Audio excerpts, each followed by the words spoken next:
হুম, এই, কল আইছে। হ্যালো, কেমন আছো? হ্যাঁ, এই যে কাকার আমি আম ভর্তা খাইতেছি। হ্যাঁ, কি কর উল্টা পাল্টা কথা? আমি এখন বালাই গেছি গা। হ্যাঁ, অন্য মহিলার দিকে মাইয়া মানুষের দিকে তাকাই না। না, রাস্তা দিয়ে বেডি মানুষ গেলে আমি দশ আর দেড়টা করি।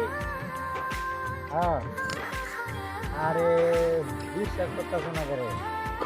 বিশ্বাস না করলে এই যে কাকা আছে না কথা কও। কও যে বিশ্বাস করে না। কোনটা এটা কোনটা বাড়িরটা না 13 মাইলেরটা না ঢাকারটা না বরিশালেরটা না ময়মনসিংহেরটা কোনটা এটা? হ্যালো, কেডা কোনটা গো তুমি? কি কও রে? কি দুশো প্যাঁচ লাগে একবারে আরে না সব ধ্বংস করে লাইছো। কি তুমি